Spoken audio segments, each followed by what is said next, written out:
Good morning, everyone. This is my first intervention. I'm very pleased to see what we are experiencing these days. Thank you very much for joining us, because all this infrastructure is quite imposing. But without you, without the people who come here and is willing to talk about these topics, this wouldn't look as it looks like. So it's undescribable to convey what I'm feeling right now. It is an honor to be here today, beginning the special section on agroalimentary, agrofood systems in the Americas and opportunities for the producer. There are 4 panels that will be developed throughout the Congress that we have developed jointly between Aapresid and the Inter-American Institute for Cooperation on Agriculture, known by everybody as IICA, with the purpose of enhancing the networks to make transformation come true, so that the agriculture of the Americas can become more productive and sustainable. This first panel will be talked the future of food systems in the Americas, featuring renowned personalities who will tackle the opportunities agriculture of the region has, environmental sustainability, the importance of health soil as a solution in the face of food security and environmental dangers, and how the public-private partnership is key for innovation and sustainability. It's a great source of pride for me as president of Aapresid to begin this Congress with this panel, where Manuel Otero, General Director of IICA, Rattan, a World Award and co-winner of the Nobel Peace Prize. To have Dr. Lal here with us is a great source of pride, and I'm sure enhances this Congress. And if somehow Dr. Lal taught us how to connect soil with climate change, with the diet quality of human beings, how everything is connected, and everything is connected as the motto of this Congress. Dr. Lal, it's a pleasure and it's an honor to have you here with us. Isabela Teixeira is a special advisor of the IICA for G20 and the Climate Change Summit. The former Minister of Brazil, Kip Tom, agricultural producer, former U.S. ambassador before the UN in Rome, Joachim Braun, scientist of Bonn University in Germany. They will all share their ideas and their views on the present and the future of our sector. Roberto Villan, economist, friend, also expert in bioeconomy, tenure professor of economic science of UBA, and the coordinator of the latest agricultural census, consultant of the BID, the IDB, FAO. Roberto, it's a pleasure to have you here. As I previously mentioned, this special session that has been developed along with IICA has other 3 panels. The panel on sustainability and added value, strategic bet for the Americas, ecosystems and digital systems, and carbon harvest, advancing in sustainable agriculture in the Americas. We are in a phase in the planet, in the resolution of problems, that requires a cooperative spirit in global terms to tackle the ever more challenging difficulties. In order to have interactive innovation and sustainable production, these are 2 strategic focus that we try to share at global level. We are convinced that is by promoting exchange of knowledge, we will contribute to the advancement of agricultural practices that will be transformative and will allow us to regenerate resources, take care of the environment, and produce more with less. The agriculture of this region can be a beacon in the region to contribute with our knowledge and active participation in the production processes. We see that in the climate change summits, after the Luis Ukraine, who showed the frailty of the supply chain and demands, and after COVID, discussions are focusing more on the scientific area. But it's important to highlight these regenerative agriculture discussions are recurrent, but it's important to highlight in the region how involved the farmer is involved and the sense of belonging they have, which ensures a highly level adoption levels and the high probability of scalability.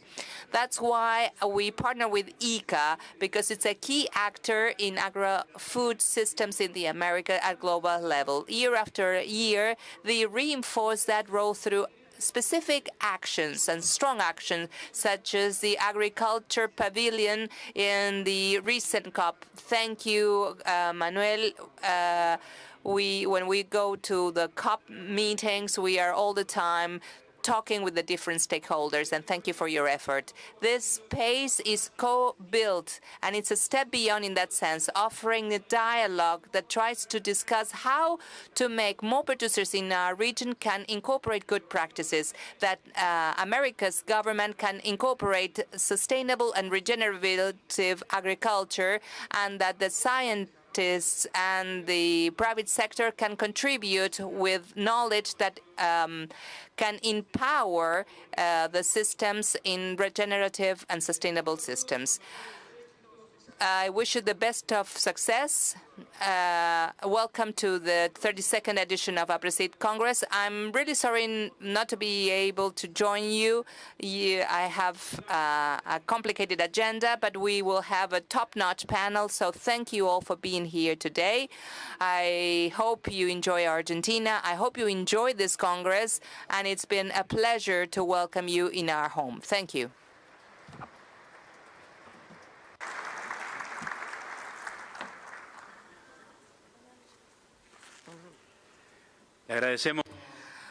Thank you, Mr. President of Aapresid, Marcelo Torres. We will have you with us when we do the opening acts in this same hall. Roberto, the floor is yours.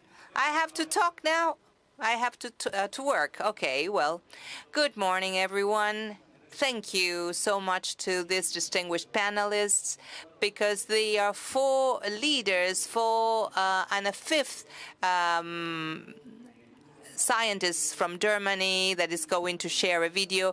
I learned from you a lot, and I have a lot of questions when I finish reading your lectures. Welcome. This is your home.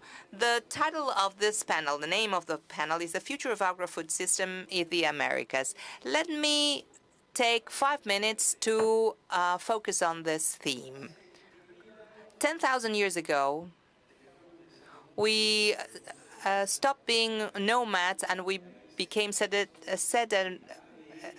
we settled thanks to agriculture, and there we started the DNA of element agricultural life, and that has to be in the DNA of the human being.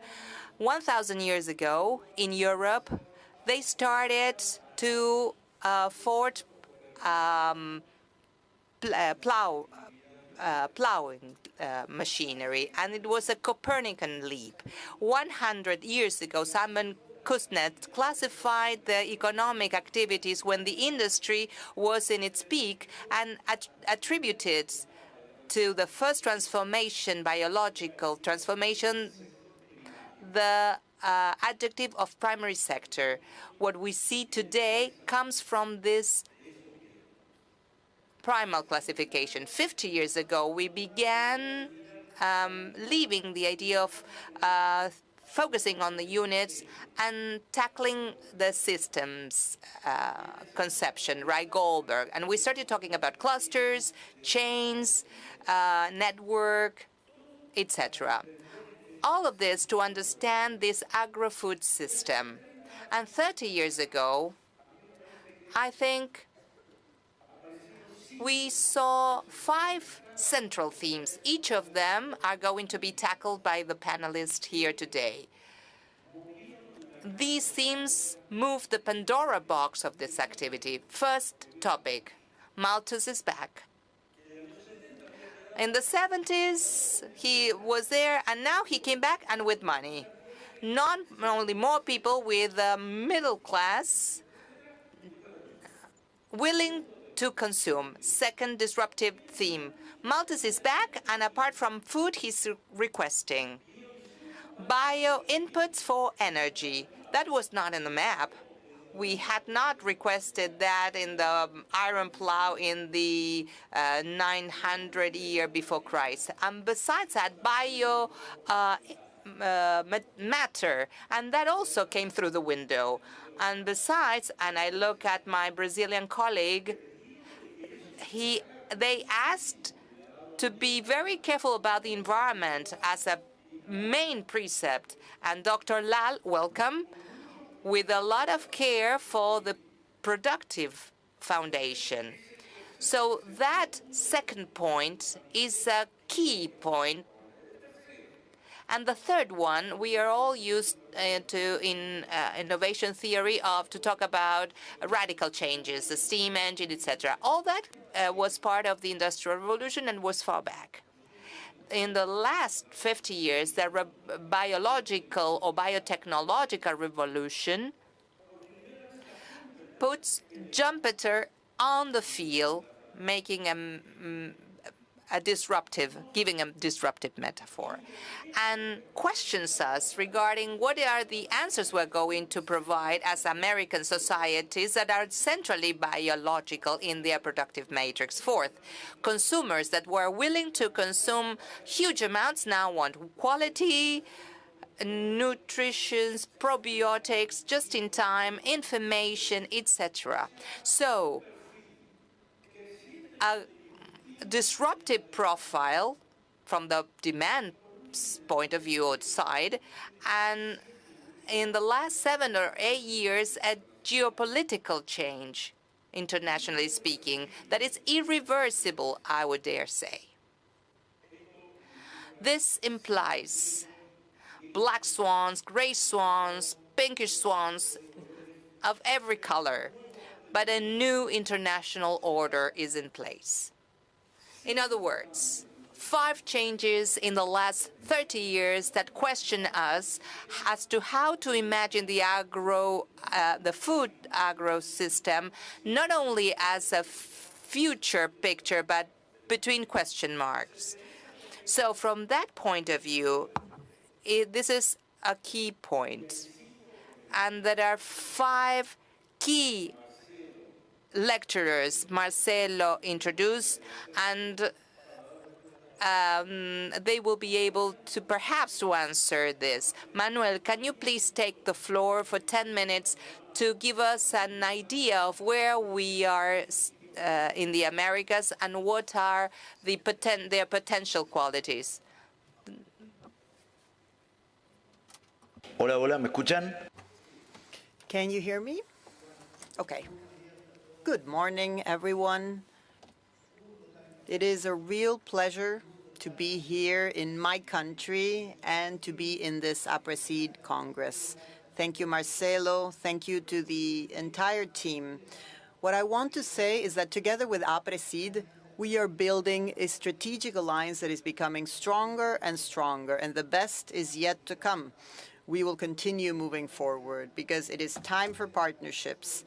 We cannot be alone in this.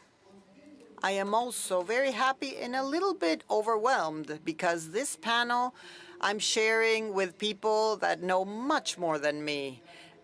We have a worldwide reference in terms of environment. Kip, for his part, is a worldwide reference in terms of public policies and innovation. What can I say about Dr. Lal, the most renowned scientist in the world when it comes to soil and soil health? And Joachim von Braun, who will be connected virtually, but who knows so much about the bioeconomy. I feel proud as the Director General of IICA because we have fulfilled our mission, which is to being here in this important event. So, Roberto, I'm very grateful. Thank you. I will use the 7 minutes and a half that I have left because I want to give you some thought-provoking ideas. And Can Agriculture Save the Planet is the title of my presentation. And I borrowed this from a great friend, Professor Jack Bobo from the University of Nottingham, who a few weeks ago visited IICA, and he said this. He said, "Can agriculture save the planet?" So this question is reflecting how central agriculture is. I will talk about 5 messages. And the first message is something that Roberto has already mentioned.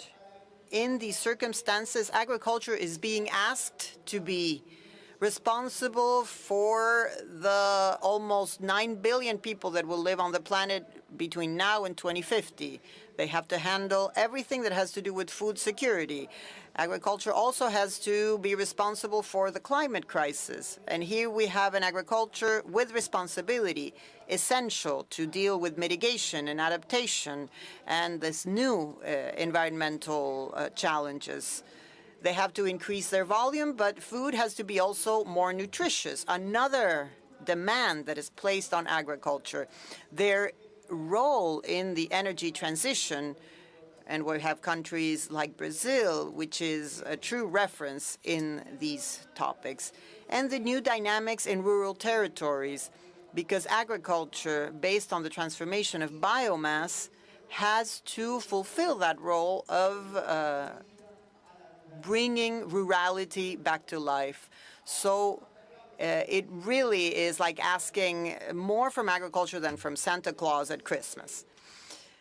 The second message is that it is not the first time that agriculture is being asked so many things, because many times agriculture has been called upon to come and save the planet in the Big Depression in the 30s, in the Second World War, where I can proudly say that in 1942, IICA was born, especially to provide more raw materials and more food for that world that was undergoing an unprecedented crisis. The famines in Biafra, in the famines in the region of the Sahel in the 70s, a very dry area in Africa, the crisis in the price of food, COVID-19, where the agricultural sector in our continent showed how it was the most resilient of all. When the situation is difficult, I hope the interpreter understands this concept. When things get tough, agriculture is asked to solve this problem or any other problem as well. And here, the Green Revolution in the 60s and 70s tripled food production. And Norman Borlaug, with all of his improvements for wheat and for maize, he had to face with a lot of strength a fundamental topic. So like I said, it's not the first time that agriculture is being asked to deal with these challenges. Next slide, please. The third message is that narrative matters. It really does matter how we tell the story, and we have to be very careful on how we build the messages in order to convey properly that agriculture is not the problem. In any case, it is part of the solution.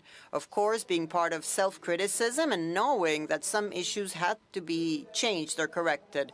But agriculture is definitely part of the solution to the challenges that I have mentioned before. And here I would like to share with all of you 2 statements. Agriculture is much better than it was 60 years ago.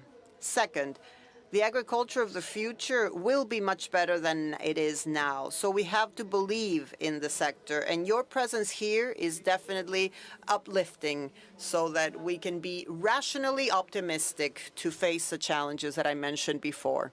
And the second statement is that we have to stop preparing for the future that we're expecting in a passive manner.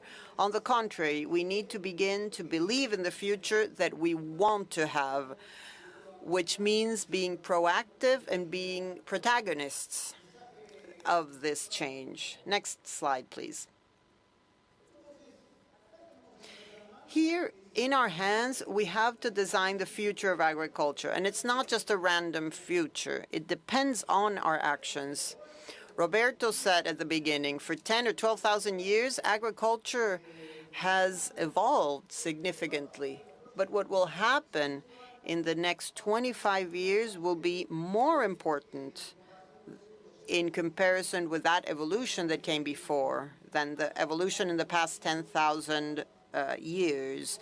The match will be decided in these next years, and we need to design public policies. Like Dr. Rattan always says, they have to be pro-nature, pro-farmers, pro-innovation, with a long-term vision. It has to bring together all of the stakeholders of this ever-growing complexity of the environment, and the next 25 years are decisive. And the next message, the previous slide. Marcelo said this in his opening remarks. We cannot go down this journey alone. We have to do it together. And this image means that we're not jumping into the void. If we all work in the same direction and converge in our objectives, we will reach what we call the philosophy of IICA. Last year, the ministers met at headquarters and they said, let's build a continental alliance with the public sector, the private sector, NGOs, universities, because issues are cross-cutting and we need all stakeholders, all actors. We need different sources of financing. This is the only way to face the challenges that the future will bring. And last slide. The last slide is to recognize those who have been key in saving us from famines in the 60s and the 70s. And this is Norman Borlaug, who said that it is not possible to build a peaceful world on empty stomachs and human misery. So he already said that agriculture had to be at the service of peace. And I think this is absolutely essential today to build a more sustainable and more resilient agriculture. So this is all that I wanted to share in these opening remarks with you, and I will leave you with the most important thing that comes now in this panel. Thank you. Muchísimas gracias, Manuel. Thank you, Manuel. Your words definitely open a perspective so that we can analyze the complexity of a really important problem. And this complexity requires us to necessarily apply different perspectives. The first one will be shared by Joachim von Braun from the University of Bonn. He is an academic. He is definitely a reference in the topic, and he's sending us a video to share with us what the bioeconomy requires from agriculture, not only grains and biomass, but other new concepts as well. Can we play the video for this logic?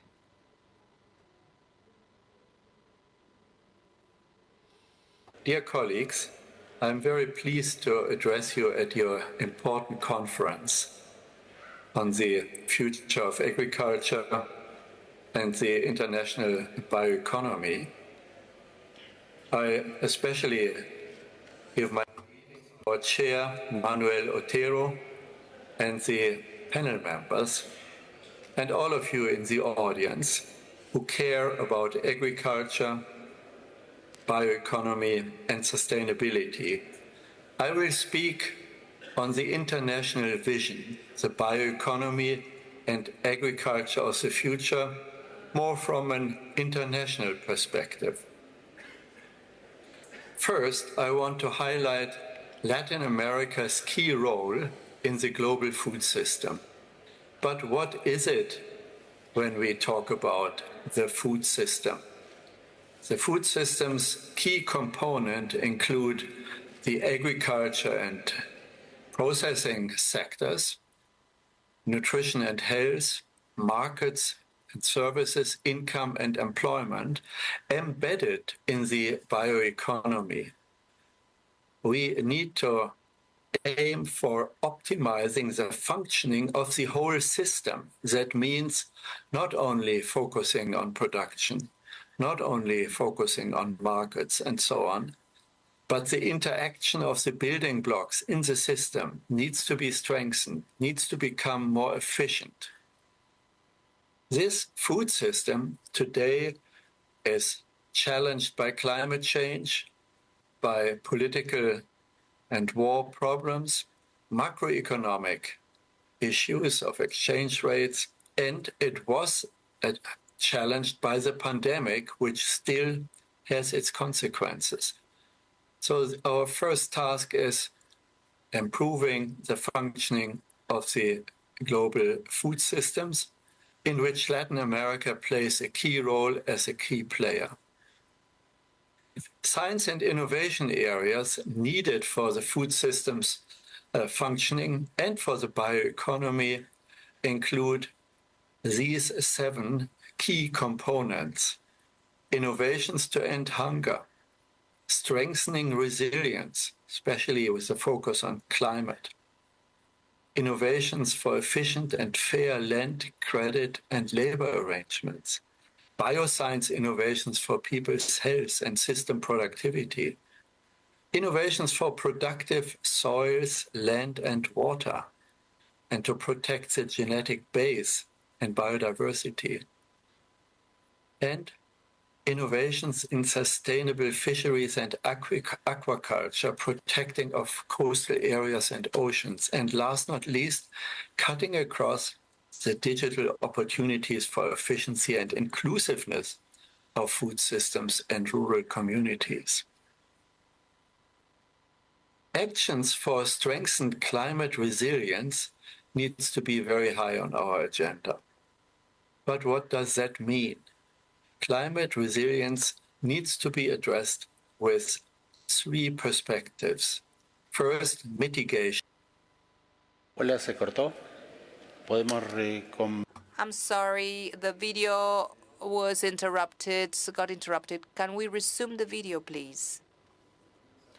In the meantime, I was taking notes on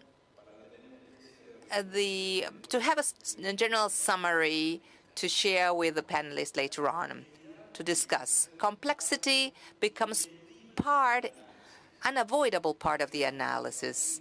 Joachim graph where he mixes markets, individual attitudes, regulatory frameworks, and nature implies a definite farewell to the idea of looking at the sector per se, regardless of the context.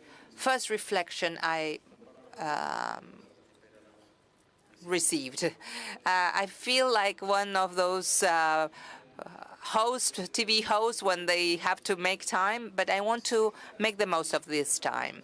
But the second thing that is striking to me is that we start seeing stakeholders that weren't part of the traditional map of the farmer, agriculturer, farmer, grower, or producer. We have to start to talk with new players, and we find it hard. As a farmer, we find it hard. And we lack the language. And perhaps you have the same perception. Sometimes we find it hard to find the right language to talk with the scientists, with people who come from the world of marketing or inputs. That is an unavoidable part of what I perceive in the future. We can resume the video now. Otherwise, we stop here. Isabel, would you like to make a comment? I would like to make a comment and ask you something. As your experience as minister, and thanks to your long track record, do we know what we have in America and Latin America in particular in terms of natural resources? Is it possible the coexistence between life and the preservation of nature, the legacy to our children, etc., and development Joachim proposes to capture ecosystemic services from nature? How many signs from the market, an open market, we can receive, and how much restriction from the state? I'm really interested in your reflection. In 15 minutes, can you talk about the lessons learned? Good morning. First of all, I'd like to apologize in English, okay, not in Portuñol, because my one is so bad. So, bom dia a todos, in Portuguese now. I'm very happy to have this opportunity to come back to Buenos Aires and also to join IICA in this special momentum. I think that not only a question, but also, like Joachim proposed and other ones, this also the new vision, what are the challenges that we have today here in our region, plus America, and this other side of the Atlantic Ocean. It's very interesting, not necessarily to discuss the world based on global south and global north, but I prefer to approach west and non-western world, because we share values in the side of the world. And this is very important, how culturally you can discuss things to understand our challenges and our complexities. But when you go into what's happening today in the world, I think that it's very important to observe 2 or 3 things in such a way that I can answer your question, okay? The first one is that you have the end of yesterday's civilizations. It's absolutely, we have a transition on the way. This is happening. With asymmetries, with really gaps of leadership, global and regional ones and national ones, and the need to renew things, to redefine things, based on my experience also, how private sector should become a strategic political player. And this is really something very complex and really high-level challenge, because not necessarily it's common to bring private sector together, plus financial sector. And this means for you that are here that we need to go into the business model, we need to understand how we will manage green protectionism today in international trade, how we will move from costs to attend the new demands to price in such a way that consumers can pay for this. And not necessarily when you go into the transition, it's what's happening today in the world. Okay, and my country is a country absolutely exposed to the green protectionism considered agriculture, for example, because of deforestation. And we are able, our companies are able to go into international market to provide, for example, soya without deforestation, but the international market is not able to pay for this. So this means that the cost for the producers, the cost for the farmers, the cost, the national costs. So how we understand where we are, where and how we should move into the future, but how to ground, to land the agenda. Because the farmers, the producers, they are not interested in what's happening between Russia and the United States or China, because the president or also the Ukraine war, but they are responsible, they're absolutely impacted by the consequence of the wars. For example, the cost of fertilizers, and how this is today impacting, for example, agriculture in Africa, and the cost of food in Africa, and the cost of social inequalities and hunger in Africa and around the world. And this is something very important to observe, because you have this short-term perspective dilemma, and you have the long-term perspective dilemma, because climate change is a reality. And climate change is a disruptive process that is coming not only as a challenge to mitigate emissions, but also to have adaptation and to understand the climate risks in our realities, in our food production strategies, in our national realities, and regional realities. So why this is important, this event here, and that's why I'm very happy to accept, to have the opportunity to come back to Buenos Aires. Because this means that we need to go nationally, but we need to go regionally. And this is a big challenge. Latin America plus America, the Americas, they're really important to come internationally and nationally to deal with food security, hunger eradication, social inequality, also to provide solutions in energy and also mine security. Agriculture in this region means that you need to connect the dots considering mining security because we have critical minerals in this region. And it's impossible to move solutions in climate change without strategic minerals, without critical minerals. This is part of the new global geopolitical equation. This means also for agriculture, not only fertilizers, for example. This country is so important in lithium, as Brazil and other ones. Chile, for example. How would you like to manage the things considering the opportunities of the new vision, considering the future for agriculture in the world, Latin American agriculture? And this is a big, big challenge because today you have the green protectionism, one side of the coin, and also national protectionism, consider climate change agenda. It's true, when you go to IICA, United States, for example, all the safeguards, all the rules, you need to invest in the United States and not necessarily are going to discuss the development of bioindustry, for example, in other countries in Latin America. And you need to understand these geopolitical dynamics that's coming considering the climate change or climate geopolitical issues. And this is true. This is part of the equation of development, the challenge of development, and climate change is not an environmental issue that someone used to discuss. Climate change is a development issue. This means how we should promote development in the future. What are the critical decisions that must be taken now, considering the short-term dilemma for phasing out and phasing down, and also to phasing up green solutions. And who pays for this? When you discuss climate change, it's very interesting because it's not only under the umbrella of United Nations Convention on Climate Change, the climate regime, under the United Nations multilateral system and umbrella, but also outside the United Nations. That's why G20 discussed this, that's why G7 discussed this, that's why OECD discussed this, that's why BRICS Plus discussed this. And the decision that the countries are discussing there, they are completely free of the legal regime, global regime that we have under the conventions and under the Paris Agreement.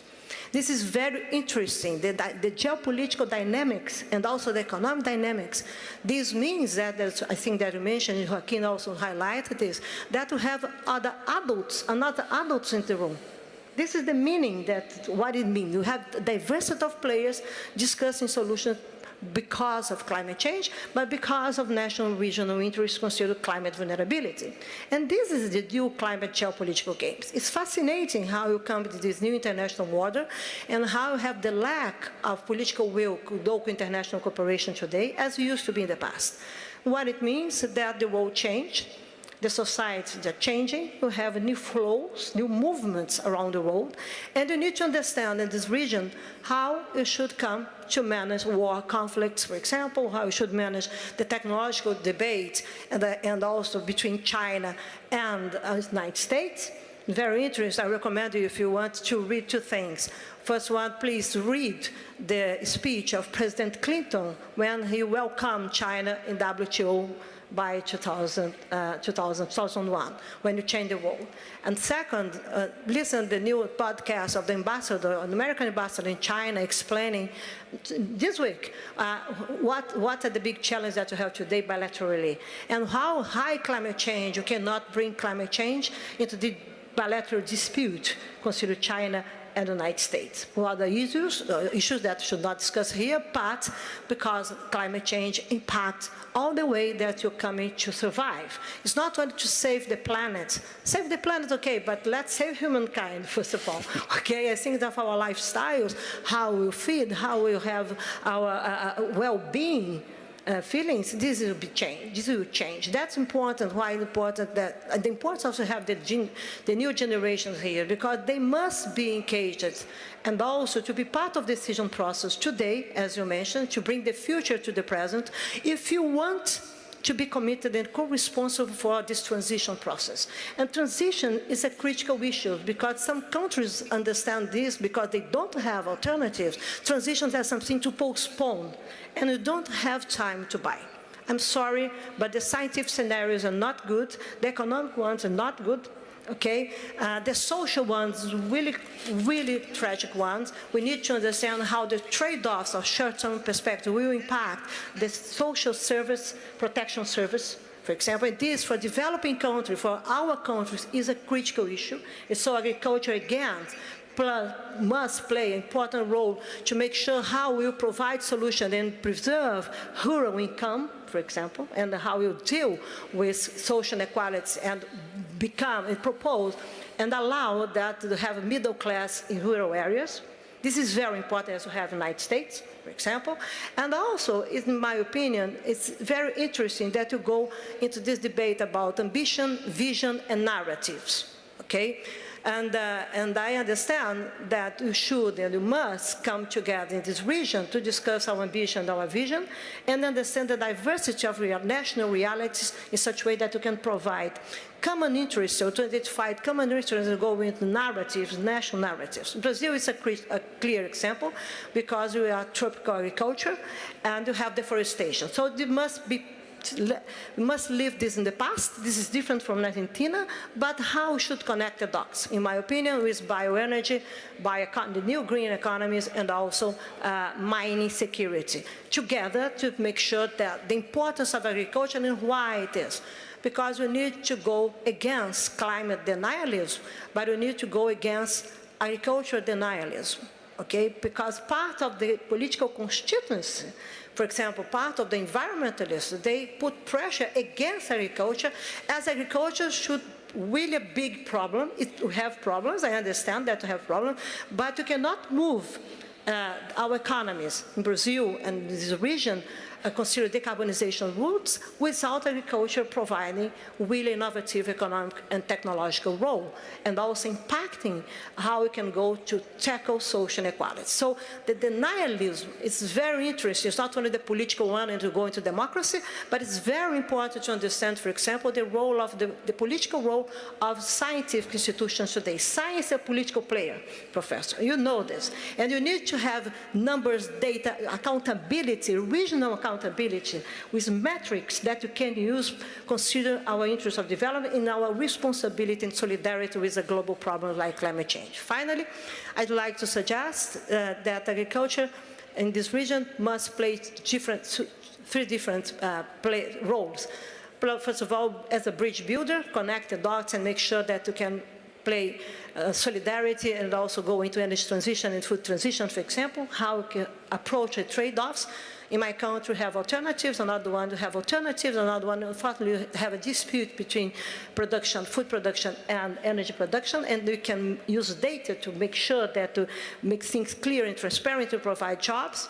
Second, as a game changer, I think that we can have a protagonism in the green trade, consumer agricultural products, and finally, as disruptive, for example, deforestation and nature degradation in the past. We can use better our technology and our understanding about, for example, soil conservation. This country is a winner, but we don't, unfortunately, the international methodology, scientific ones, not necessarily recognize what we are doing, for example, in Brazil, in tropical agriculture, and how you measure this, the role of carbon sink that agriculture plays, and unfortunately, this is not recognized internationally. So I suggest that you can go into 5-6 pillars, rethink food and nutrition security, go against denialism and climate technological gaps, revisit concepts on climate security agenda, manage adaptation. It's very important to know about climate risk in this region. It's really important. Agriculture and energy security, put the lens on biofuels, the second generation. Agriculture and mining security, again, the phosphate, everything, the critical minerals, tropical agriculture and green global solutions and the new economies. And also, it's very important to consider circularity. Natural resource is not only to use efficient, we need to be sufficient. I'm the co-chair of the International Resource Panel, the scientific panel that manages natural resource data globally.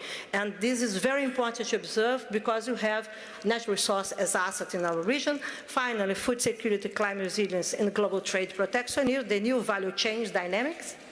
How would you like to come to the world? regionally, bilaterally, and globally. And finally, agriculture and in Latin America, and social protection service, including job generation. We need to have this vision here together with technology. If not, again, we'll probably be the future. I don't like this idea to be reactive. We need to be proactive, and we need to convince the world that we are part of the solution game. We're not part of the problems anymore. And we have this capacity, I hope so, together with the farmers, with the producers, with the new generation. Okay, why not? We cannot change. Let's change the world, why not? And this comes from Brazil and Argentina. Can you remember that we have a Pope in Argentina, but God is Brazilian. Don't forget it. Thank you very much. Thank you very much.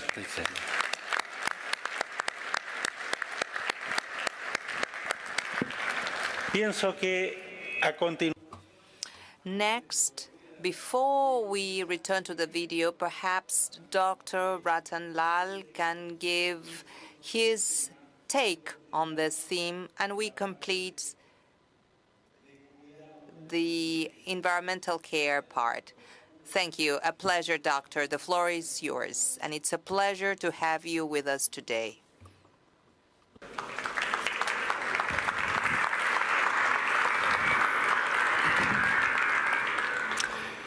Thank you, Mr. Chairman. First of all, I'd like to mention how privileged and honored I feel being invited here. I do want to congratulate Dr. Otero and his team for a great success that 80-year history of IICA has brought to the continent.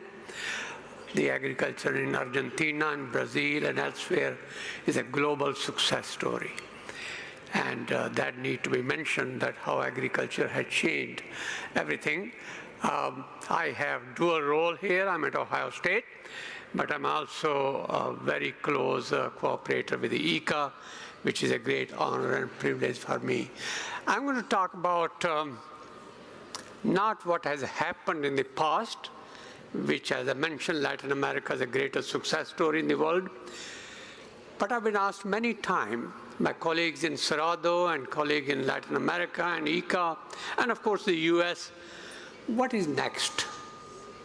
What is that agriculture has to do in this century, which is different? And my focus will be on that point. Agriculture revolution, our chairperson mentioned, Revolution 1, 10,000 years ago, when we shifted from nomadic life to settled agriculture. Revolution 2, when the plow was invented.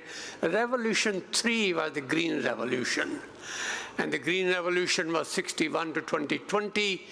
Global population increased 2.5 times, and the cereal production increased 3.3 times. And consequently, per capita production increased 32%. And this is what we were talking about. Latin America is a part of that success story, and normally people call it the Borlaug effect, the Green Revolution effect, the miracle that saved hundreds of millions from starvation. But the times have changed. That was 60 years ago. Climate change was not an issue. Soil degradation was not an issue. Food security was an issue. But now the issues have changed. So, why they have changed? Almost 40% of the Earth's surface is used for agriculture. 75% of agricultural land, 3.7 billion hectares, is allocated to raising animals. 70% of global freshwater withdrawals are used for irrigation. 30 to 35% of all greenhouse gas emissions come from global food systems.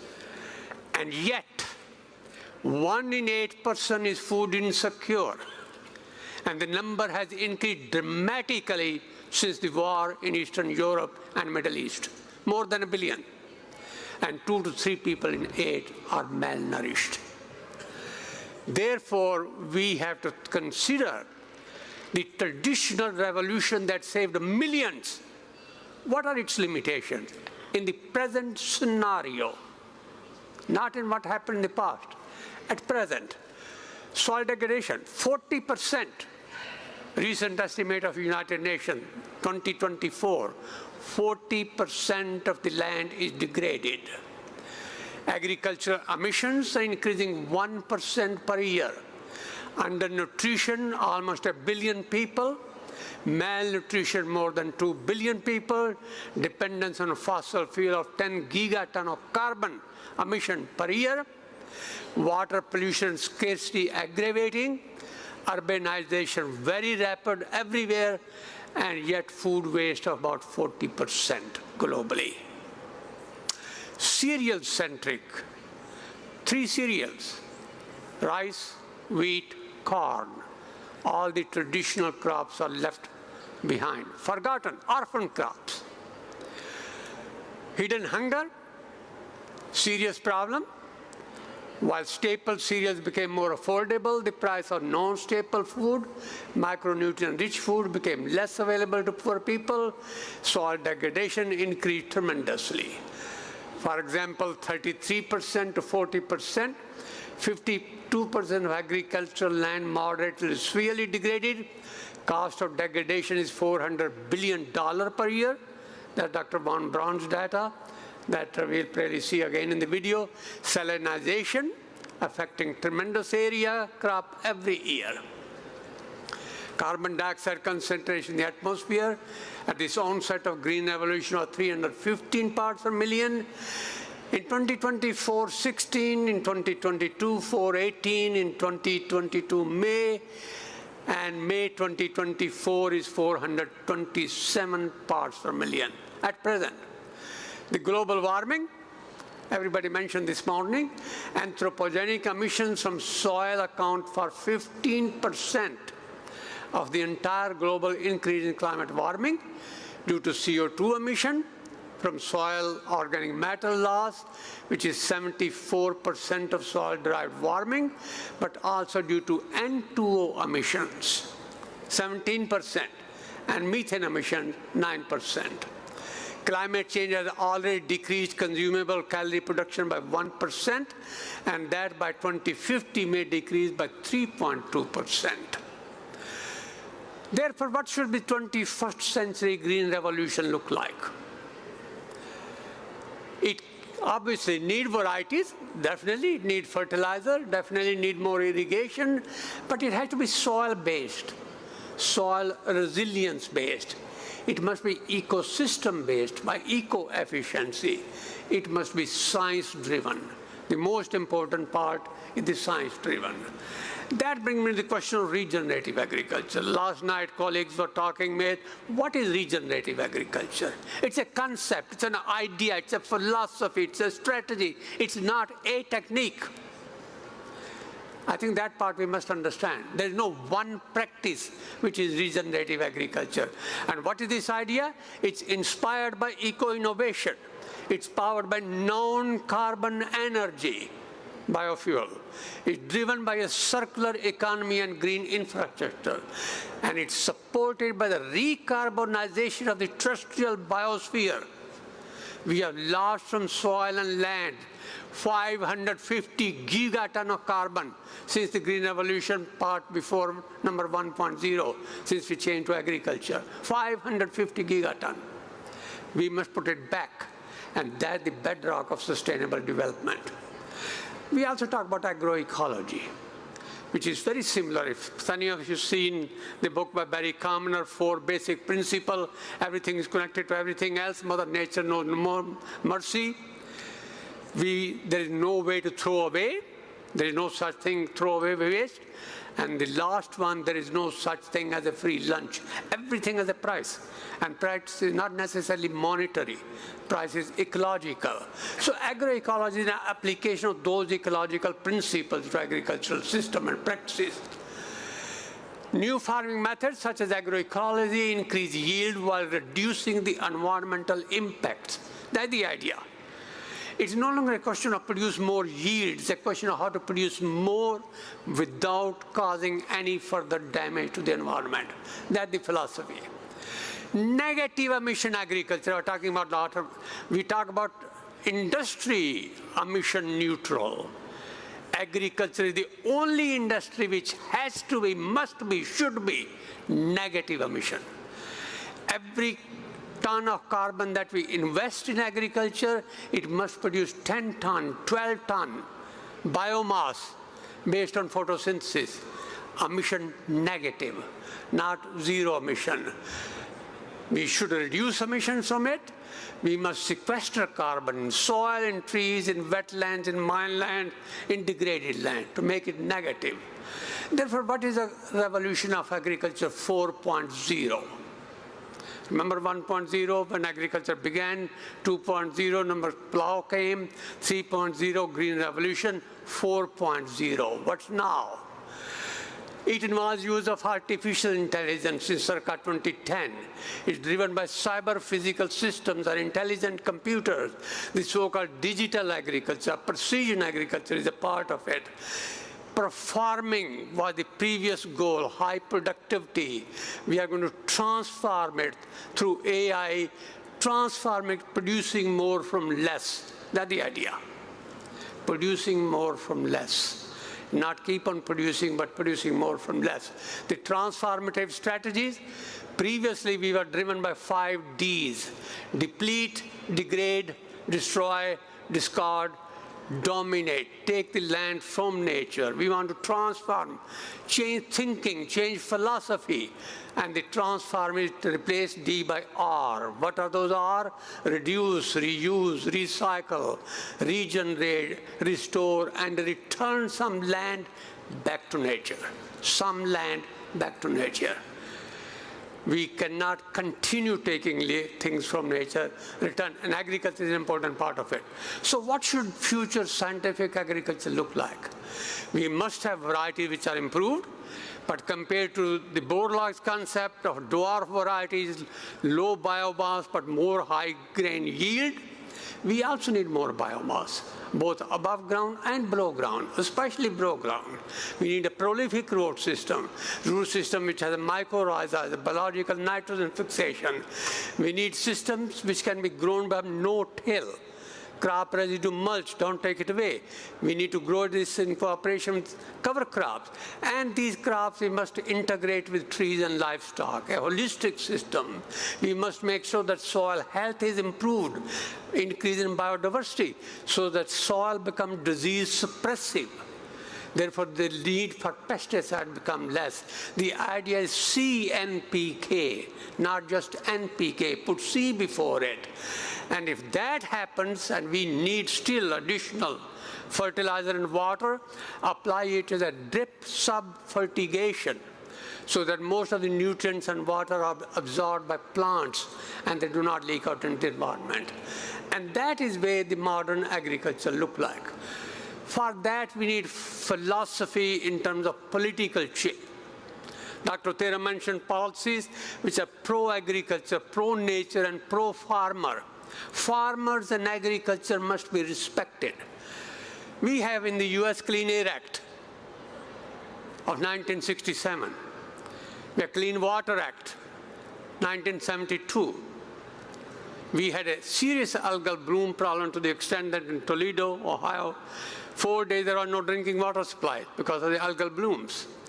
You cannot have clean air and water without healthy soil. Therefore, we need trinity of 3 acts: clean air, clean water, healthy soil. And Healthy Soil Act, hopefully one of the farm bills, must have provision to reward farmer. I'm not talking about subsidy. I'm not talking about donation. I'm not talking about charity. Pay them for ecosystem services. They don't produce those services, they do not get the payment. And that is what the Soil Health Act is. IICA has implemented LISM, Living Soils of the America program. I feel this is very effective. Soils of the managed systems have to be harnessed in their carbon sink capacity, put carbon back in soil. And soils of these ecosystems can be a major sink by technology adoption. IICA also has extended its objective to Africa, called LISF, where this is a time for bringing the Cerrado and Pampas miracle to the sub-Saharan Africa. Sub-Saharan Africa soil resources are very good. It's a matter of the policies. how to implement the science that we know. Carbon stock assessment, evaluating saving, how could carbon stock make in terms of those inputs, validate model by ground truthing, develop scaling protocols. So IICA can really implement the same things as in America, also in Africa, of course hoping that the policy issues will be equally rewarding. But promote soil health, definitely. Finally, I want to take a few minutes to talk about farming carbon. Carbon as a commodity, not only just corn or wheat or soybean or cotton or sugarcane. Carbon as a commodity grown on the land for which farmer can get income. So growing soil carbon as a farm commodity that can be traded, that can bring income to the farmers. And the technical potential of carbon sequestration so that the world, so that we know what's possible, soil alone can sequester 2.5 gigaton of carbon, 2.5 maximum. Remember the total emission at present is 10 gigatons, so 25% of the current emission can be done by soil. But between 2020 and 2100, the soils can absorb from the atmosphere with good policy, translating science into action, about 180 gigaton. And the trees, afforestation on the denuded lands, can absorb another 155. Total about 333, which translates in drawdown of atmospheric CO2 by 157 parts per million by the end of this century. Therefore, if we can find alternative to fossil fuel soon, as soon as perhaps 2030, and if we adopt agriculture, soil and land by science-driven technology, then keeping global warming below 2 degrees centigrade is still possible, and agriculture can make a big difference. Now, one part of that is to payment to farmers. You must respect farmers for asking them to do what we demand from them to do. And for that, we must pay them. Pay them at the rate of $50 per credit at current price. One credit is 1 ton of CO2, $50. In a good agriculture system, even a small farmer who has 5 acres, it is possible to have 2 credits per acre per year. That's $100. So a small farmer could get $1,000. Sustainable Development Goal and poverty number 1, this is a way to tackle the poverty of 700 million farmers in the world, of which 550 are small landholders. Now, how much money would it take to pay 700 million farmers, 550 million small and 150 medium and large, everybody, no farmer left behind? $100 billion per year, not $1 billion. Is that a large money? No. Why do I say no? If you stop producing 1,000 fighter jet, that's a lot more than $100 billion. Why otherwise it's not more? We are 8 billion people. If we pay $12 per year more for food, that's $100 billion. It's not large money. It's a matter of policy. It's a matter of thinking. It's a matter of changing mindset. It's a matter of having discussion like this here. It's not large money. But you don't pay, you don't get it. Now, where will this money come from? This is my suggestion. Remember the smoking? Remember the lung cancer? Remember the tobacco companies? Some tobacco companies are being held responsible. Why couldn't we do the same thing? The fever of the earth is being caused by fossil fuel. The fossil fuel exporting countries have some moral obligations. They should pay 60–70% of that $100 billion. Agro-industry should pay some. And of course, private sector. And don't forget us. We must be willing to pay for food which is grown properly and in a scientific manner. Together, $100 billion is nothing. It's absolutely nothing. So saying that transformation should happen and not be willing to pay for it, remember the first law of ecology? There is no such thing as a free lunch, and don't you ever forget it. We must be willing to pay if you want to bring out that change. And that will bring about the issue of bringing the agricultural solution. And one last thing, Mr. Chair, global peace is a scientific issue. I'm sorry, madam, politicians have messed with it for too long. Give science a chance. Degraded agriculture, polluted environment, Hungary, which we already chairman Borlaug. Solution to that lies in science. So science has to be on the part of the agenda to bring about the global peace. Thank you, Mr. Chairman. Thank you very much.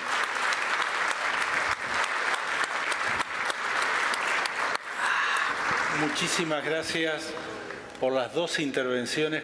Thank you so much for the two complementary presentations that are so enriching. If we can see Joachim's video before we delve into policy, perhaps it would be a good way forward. If the technical people can help me out on this. In the meantime, I'm going to make some reflections in terms of conclusions. I've been taking down notes. One is the question of how we produce is relevant, and showing how to produce implies a certain amount of information that future farmers will have to take into account. Secondly, it is not only a question of producing more crops, but to add eventual carbon sequestration bonds, payment taxes from that point of view. I think that the future farmer will have to reposition themselves, to reposition their income composition and their portfolio of product in terms of what they are contributing to society. Is Joachim's video ready? Wonderful. So then we will continue with bioeconomy, would request from the agricultural sector.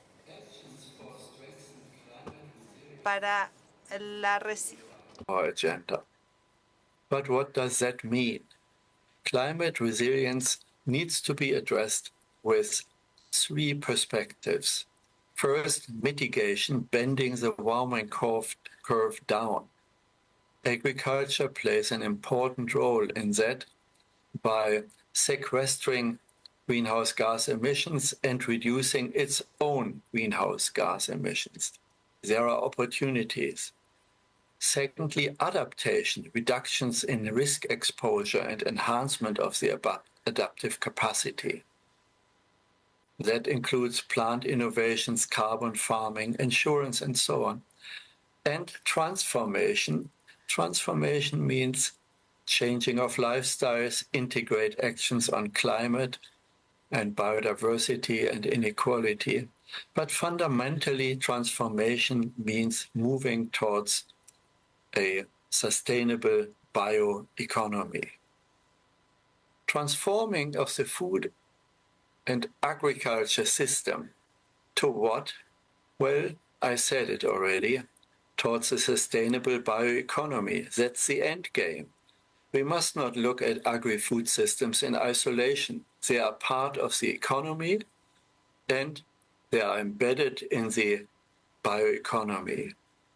Bioeconomy offers a key solution, enabling a sustainable, regenerative and circular economy.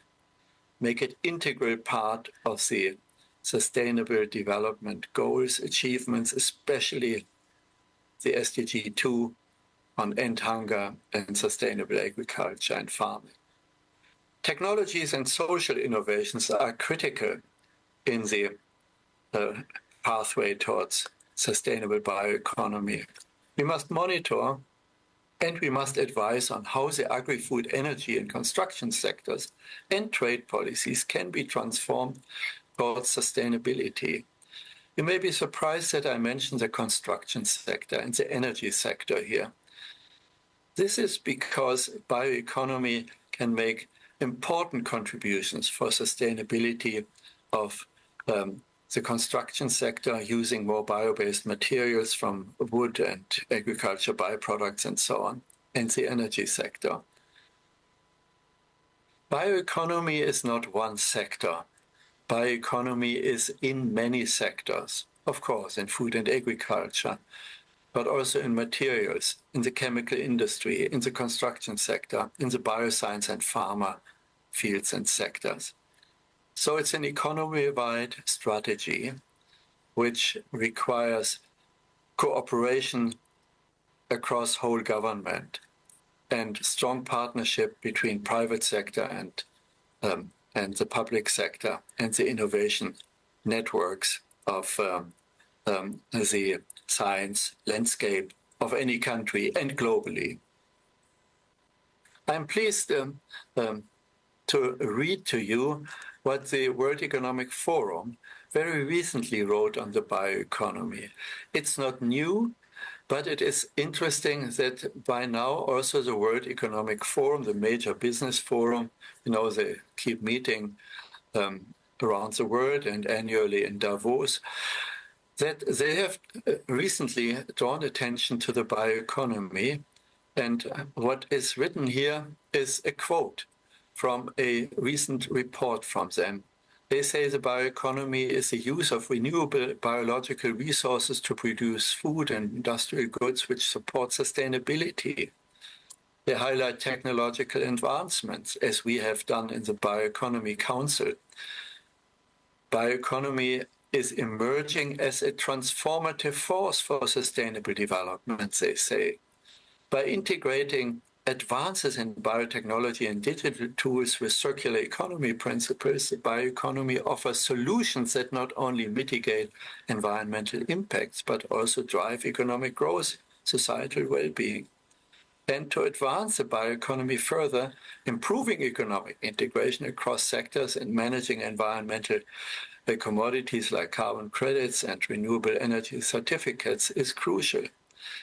I add bioeconomy will foster trade integration because it benefits sustainability. And that is very important from a Latin American perspective, as the region is a major global supplier of foods. The Global Bioeconomy Policy Report, which we recently published, shows you this world map where bioeconomy has already taken off in terms of strategies and policies. It is a fast development. What is not shown on this map is that the bioeconomy has moved locally within regions, within countries. I'm sure different regions of Argentina have different comparative advantages for the bioeconomy and the transformative food systems strategies. In my home country, in Germany, we have already 5 states within the countries which have formulated and invested in their different bioeconomy strategies.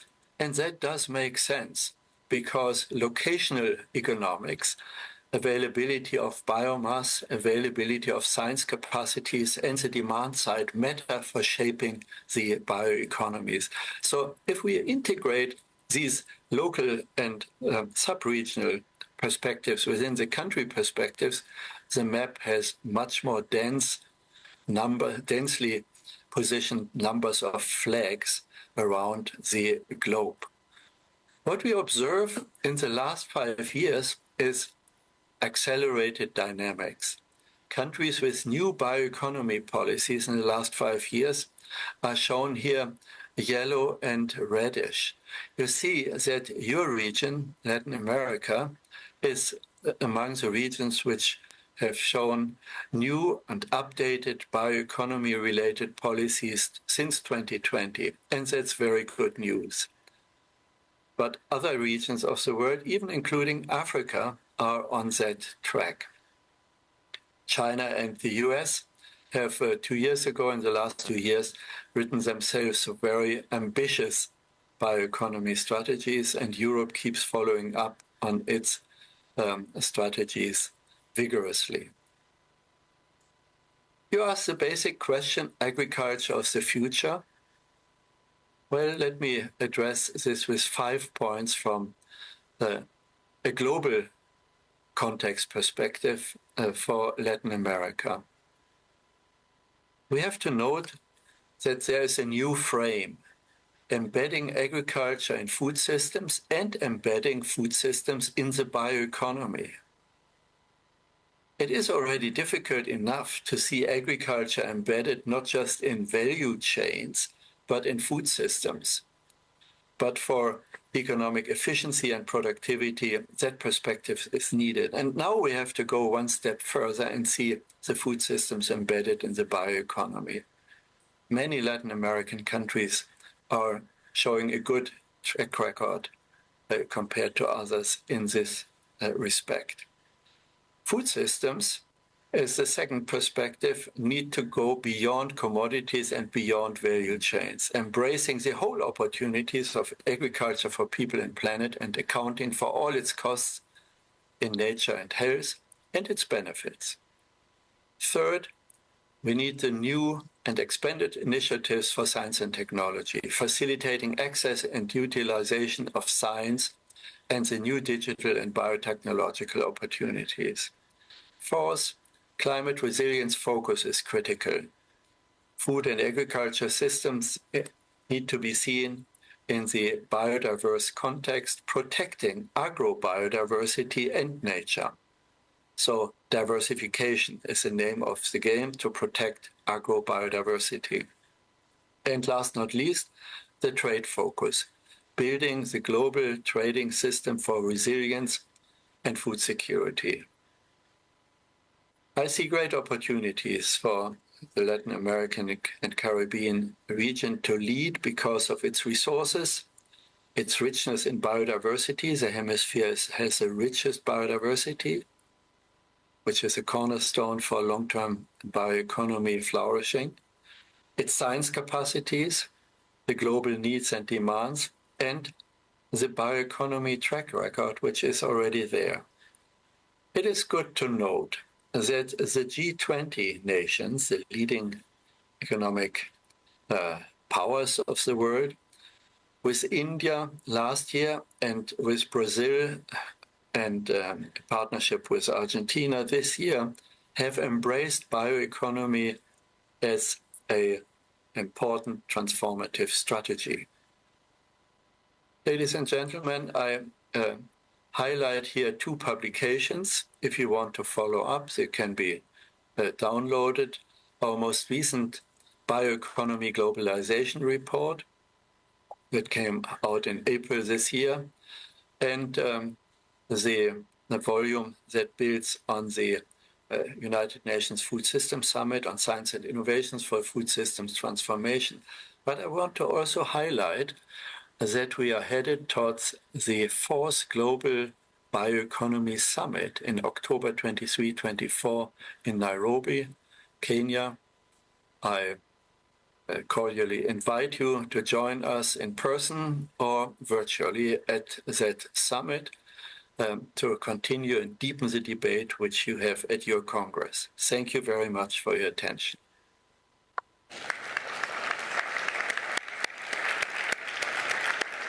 Muy bien, Very well. We have done a panning of the state of affairs, of possibilities of the sector as a leverage of development for bioeconomy. But there's a minor detail, which is politics. Tom, can you help us reflect on this, not only from the political point of view, but do you have any reflection on your becoming entrepreneur, businessman, from an farming sector to another type of global company? Well, it's certainly a pleasure to be with you all today here in Buenos Aires. I want to thank Aapresid for the invitation to attend.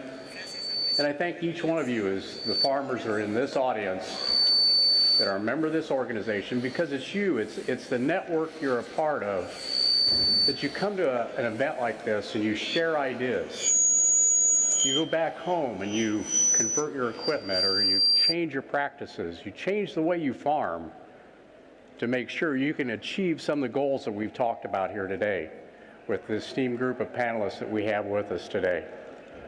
So thank you for being here. And I also want to thank Dr. Manuel Otero of IICA, an organization I've been around since, I guess, the last 6-7 years here, but an organization that's probably done more in Americas to really create resilience and capacity in food systems. Their work should not go unrecognized. They're one of the leading organizations globally to get that done. So about 30 years ago, I came to Argentina for the first time in my life. And I traveled from the north in the Iguazu Falls to the south into the Patagonia to Mendoza to obviously Buenos Aires.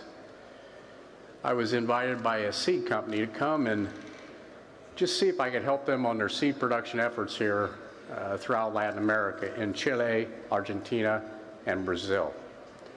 And during that 5-year time frame that I worked here, there was always one nation, one country that stood out. It was the people of Argentina. It was the farmers I met, because I'm a farmer.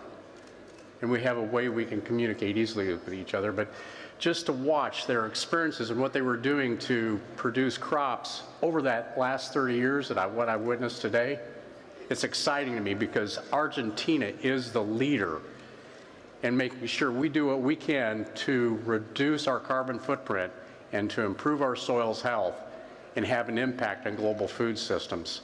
So thank you for the leaders in Argentina. The farmers are in this audience, and the ones that are out in the fields working today. Thank you for what you've done for agriculture and the global citizens. So a little bit about who I am. Well, first and foremost, I'm a farmer. For those of you in this audience that are farmers, you understand I'm of the nearly 1 billion that are hungry. Making sure we could do what we could at the FAO to make sure we can improve resilience and capacity in food systems. So I look at food security, I look at food systems a little differently with my span of experience over my lifetime as a farmer to where I'm at today, trying to make sure that we're involved in policy. Because, so oftentimes we as farmers, we leave policy decisions up to those who are in Washington, D.C. in our case, or Brussels, Belgium, or maybe in Buenos Aires. It's the farmer's voice that's as important too. We need to be involved in these policy decisions and discussions. So I engage all of you to make sure you participate in those. Next I want to talk just a little bit about innovation. When you think about the history, I go back to the history of the United States. We go back to the 1920s, and Dr. Dalal spoke about this, about the different progress that we made in the United States. In some places we failed, in some places we learned from, and we continue to improve. But I share this one story, and it's a personal one for me. My father passed away 2 years ago. He was born in 1928. He was a twin, born during the Depression. And in 1928, his parents were farming, I think 80 acres, so it's 30 hectares of land. And 3 days before my father passed at home, he said, I want to go down to the farm one more time. We walked out into the garage, and he said, he is driving. I said, okay, you drive, Dad. And he got in the seat of the pickup truck, and we drove down to a field that he walked in the furrow when we used to moldboard plow. We don't today, obviously, but in the old days, we moldboard plow where we turned the soil over, and there was always a furrow. He walked behind his father in that field. I walked behind him in that field when I was born in the 1950s, late 50s. And he sat there on a rock with me, and we talked about history of agriculture. We talked about life on the farm. We talked about family. This all comes back together. But Dad said, do you know what this field yielded in productivity when I was a child? I said, no. he said 32 bushel of corn per acre. And I know I'm not going to equate that into the metric conversion, but you can do the math here. 32 bushel per acre. He says, what did it do this year? And I said about 240. So almost an 8-fold increase. That would have never happened if we didn't have the access to innovation. You know, we can control weeds, we can control insects, diseases. We can continue to feed the world and live within the bioeconomy that we want to. One thing I noticed as I traveled, when I think about that innovation that we've had access to in the United States and in Argentina and other places around the world in developed economies, when I went to Africa, I didn't see that being accessible by the people across Africa. I went into many nations throughout the Sahel of Africa, down the East Coast, West Coast, up into the Middle East, into places like Iraq and Afghanistan. Places where food security oftentimes drives that civil conflict. But these people couldn't even get the simplest tools that we have available to us, like in Argentina or the United States, like hybrid technologies or maybe access to some GM crops, which have revolutionized our productivity in the United States, lessened our carbon footprint by nearly 18%. But they can't even get this to feed their own selves. They've been denied that access, oftentimes by a food system that's an indulgence of the rich. It's scientifically indefensible, and it's morally indefensible. And oftentimes that comes out of Europe. So when I think about that, I think about trade, I oftentimes come back to we need to make sure we don't create trade barriers that prohibits us from trading with other partners around the world, non-tariff trade barriers. Someone might have an idea of a food system over here that they think is right, but it may be ideological. That prohibits us from moving food to the places we need to. And I can tell you the man-made conflict that I've seen in 70% of the places where we deliver food aid across Africa, it's because we haven't allowed them to have the innovation that they need. So I continue to stress to all of us, make sure as farmers, as policymakers, as organizations such as IICA and others, get involved in a discussion. Make sure the farmer's voice is there to be heard. Because at the end of the day, it's the farmer that has to go out and implement this process, has to invest the money. But we need to make sure as we do all this, as we try to, in our attempt to save the climate and our environment that we work in, let's make sure that we don't take food out of reach of those that least can afford it the most. Again, we need to make sure we do not keep food out of the hands of those that need it the most. So when I think about climate change, and we heard this from Dr. Law, if there's a solution to it, it's the people in this room. It's the farmers that can actually solve this. I've seen it in the dairy sector, I've seen pork, poultry, beef, and now agriculture to a great degree. We can do it, and I'm very confident of that. But again, it only comes back if we'd have the farmer's voice involved with this. So when I think about Argentina and going forward in the future, what I would like to see is more of a relationship between countries like Argentina, the United States, and others as we trade around the world, the way we secure the inputs that we bring in, the way we can share ideas. I wish we had U.S. farmers embedded within this crowd to share ideas and thoughts. I wish we could have you come to the United States more oftentimes and speak with us there and visit with us.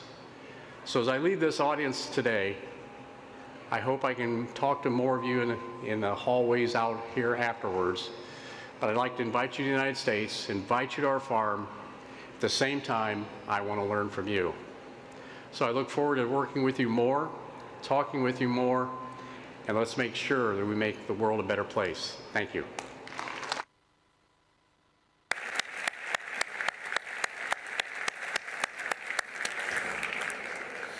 Muchísimas gracias.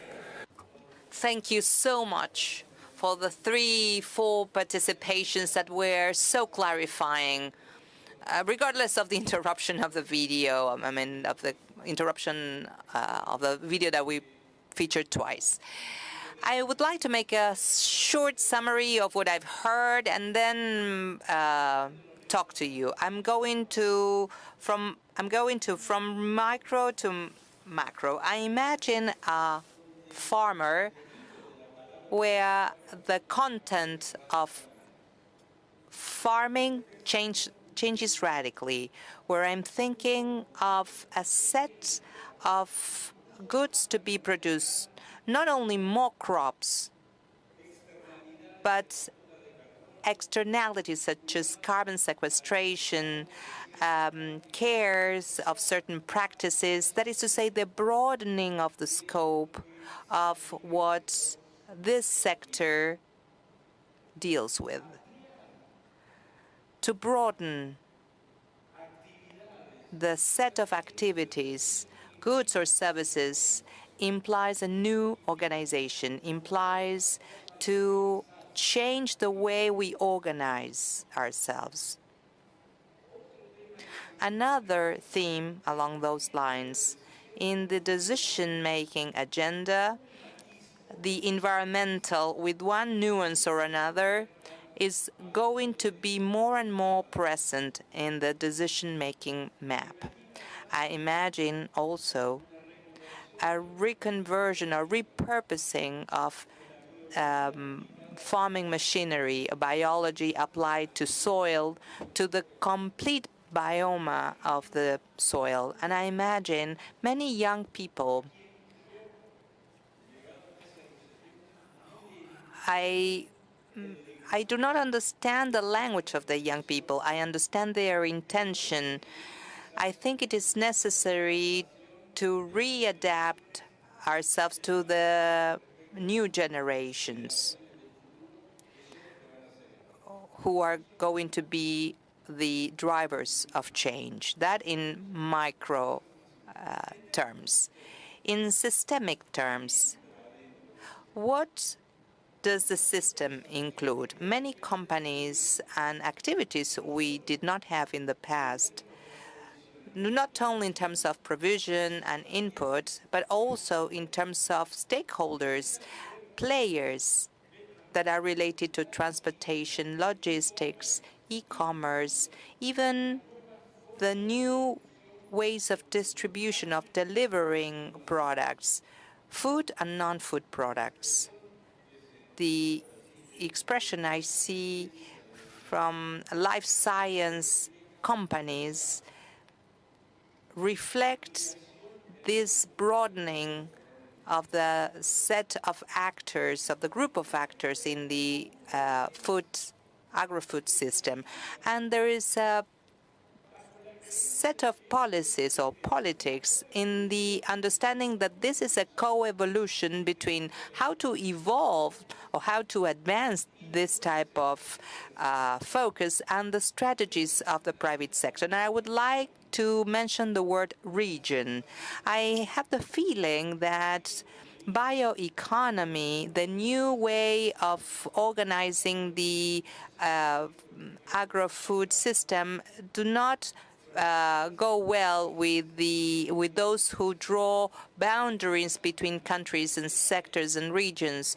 We start thinking of region, although it covers different states, different countries, different counties or municipalities, as a public policy target. Everything is to be built. It is a big opportunity for Latin America, and in particular because the revolution, the technological revolution, is happening here. There's people who understand firsthand what's going on. Something that doesn't happen in other activities. There are international markets, and we have to be very careful as to how we positively harness this alternative. The word accountability, I jotted down, accountability for the private sector, for the public funds, accountability in the use of taxes as a means to respect the price decision the producer has to take, and the will of governments to focus on markets that are environmentally friendly without diminishing production. I would like the three panelists to ask a minute of reflection, and then Manuel, you will close. You have your closing remarks. Thank you for your comments and also for how you have the pourmenoir of this panel. Two things. We cannot forget that Latin America is Latin America. You are a region with peace. Pay attention to this. We have peace in this region. This is a scarce product in the world. Okay, unfortunately. Okay, so peace is very important to renew, to reveal, to come with new values, to manage better nature, etc. You have assets, and you have peace as an asset, a political asset for our region. So our decisions means that we are free as societies to take decisions. And this is based on how we should come together, providing solutions, as you mentioned, consider the new context that we have in the world, and this means that nature matters. Okay? So the nihilism must be put a part of. This is not how you go to tackle and face the future. Must come with science, but science must become really a political player and be co-responsible for the decisions. It's easy to propose data and acknowledgement without co-responsibilities. The politician must change, but the scientists must change also. Second, we cannot have any behavior based on tragedies or threats. No society will move on based on this. And you know what a global crisis means when you have COVID crisis. That's why go against the nihilism and understand the fragmentation of the world and also the fragmentation of democracy. This is very, very important to understand the challenge that we have today in agriculture, not trying to provide food and go into the new green economies, to avoid green wishing. It's not greenwashing, it's green wishing. Be pragmatic, understand how to change things. The farmers, they want to learn the agenda. How you can be part of the solution. I'm not a problem because I'm a food producer. I'm not a problem. Why am I a problem today? Why you need to change? Explain, make clear that you respect the reality and you need to change because this will be better for us as society in the future. So my opinion is that we need to understand nature as an asset, and environment concerns, climate concerns, as an asset to bring people together and not to create societies apart of other societies. And this means, in my opinion, how we can bring together climate and democracy and respect the national realities, the local realities, and understand that we have a diverse of basket and solutions that must come together in such a way that we have global solutions. The manipulation that we have today, going to go into nature and to go into environmentally sometimes, and also in agriculture, we need to put this apart if we want to change the world. If not, again, we will repeat the past. And I believe that as a peaceful region with a democratic behavior, and also don't forget on the consequence, my last comment, of the climate change is considered adaptation, the risk is migration. How will you manage migration in the world? Okay, and this is part of the solutions, not only for food production and also food systems, but understanding our responsibility to change things in a better way. Thank you very much. Muchas gracias. Lal, Dr. Lal. Oh, Vos. Is this working? Yeah, so my response would be when I... Technology. Okay. Technology. Usually it works, right, Dr. Lal? You know, in response to your question, I think one thing that's got to be paramount in any of our decisions here is, you know, we've got to make sure that we come together on this definition of sustainability.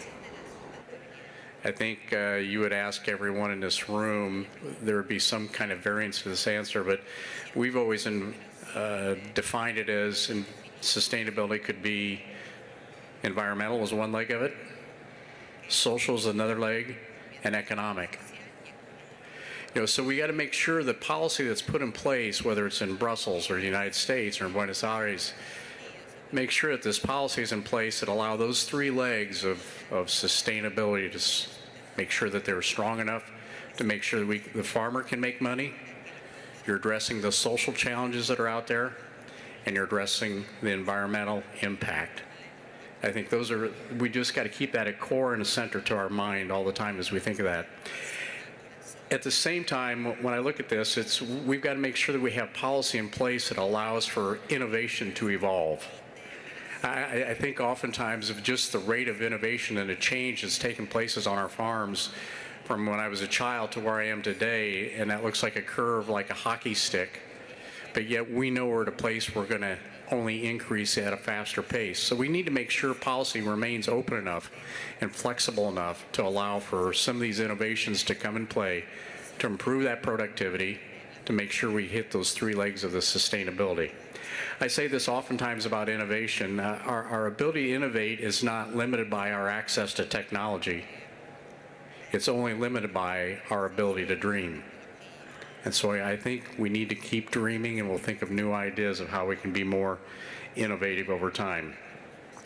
And I think the other thing that we discussed here is we need to understand as farmers, we're just a part of the food system. Yeah, we're down here producing the raw materials that goes into the food system, but the reality is we need to work together all the way through that consumer supply chain, whether it's biofuels or whether it's going on into some kind of food product or where it's going on to animal agriculture. We need to make sure that we're just a part of that solution, and we need to find ways to make sure we're providing the right product for that marketplace. And then finally, trade. We need to make sure, as I said earlier, we need to make sure that we don't have trade barriers that inhibits our abilities to continue to innovate. Thank you. Muchas gracias. Sus reflexiones. Adelante, por favor. Go ahead.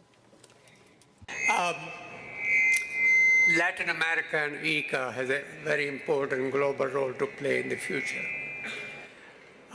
At present, that's before the Middle East crisis and the Eastern European crisis, we had 130 million refugees, which is really very cause of problem. And those refugees can be soil refugees, climate refugees, food security refugees. And Latin America, being the biggest food producer and exporter, obviously can mitigate that problem as long as that. And also train people.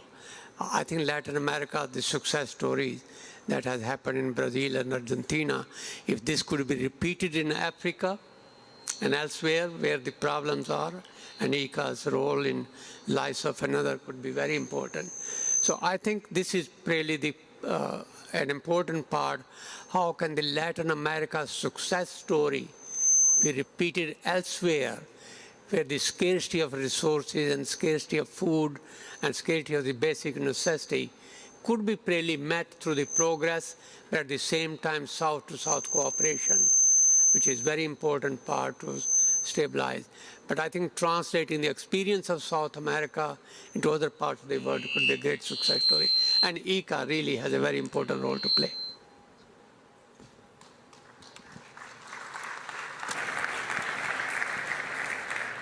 Los conceptos. Manuel, if you can convey the final concepts, if you can hear me? Yes. Tenho sim. Não. Não.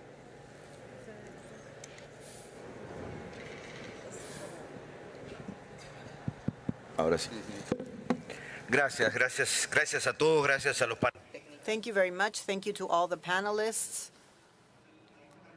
I wanted to share some insights with all of you.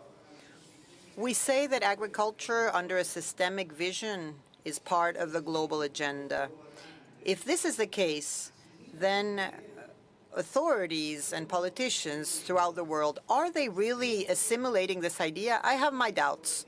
Secondly, we say that our continent, that our hemisphere, is probably the most important player to promote food security and environmental sustainability in the planet.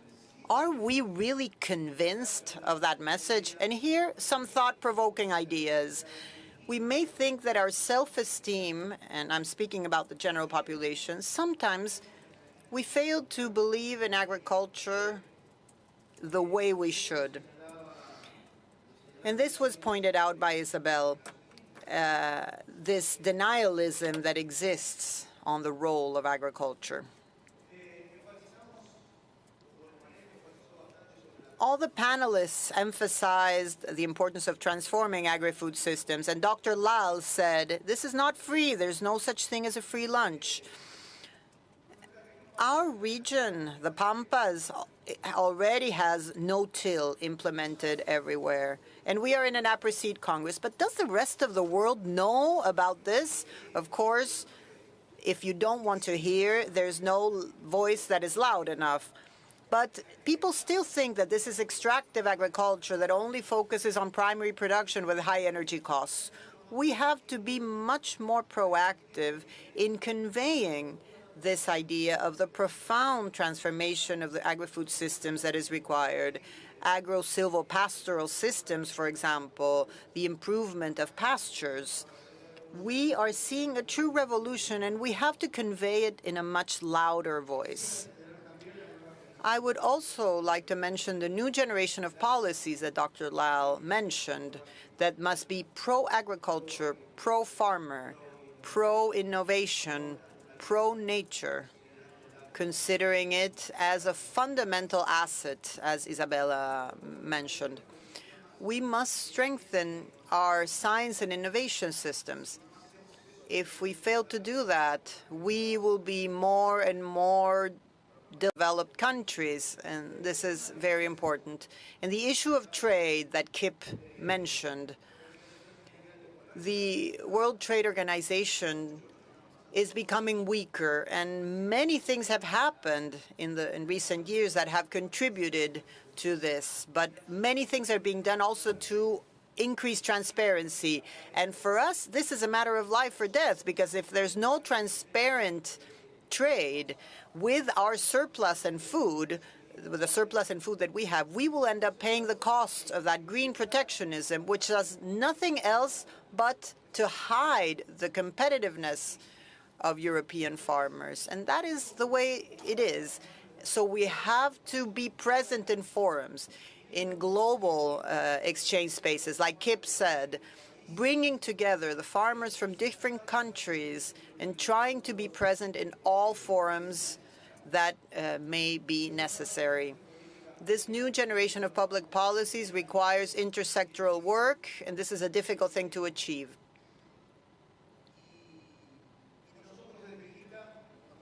At IICA, we have made a commitment to continuing defending agriculture, always putting farmers at the heart of negotiations, emphasizing the importance of science as a fundamental input for the generation of policies, and defending the cause of agriculture as part of the solution. Technical cooperation also needs to change, and we are emphasizing that this must be a multi-country cooperation, multi-stakeholder cooperation, believing more in ourselves and in the role of our hemisphere as a guarantor of food security and environmental sustainability in the world. Thank you all. We thank everyone for their participation in the panel. I would like to thank the panelists. We have learned so much from you. So much, really. And we have more questions than when we began, fortunately, because that's proof of how important this was. Thank you, Aapresid, for welcoming us, and thank you to the audience, because they have paid attention and followed this closely, and they question us in terms of what we will do in the future. Thank you very much.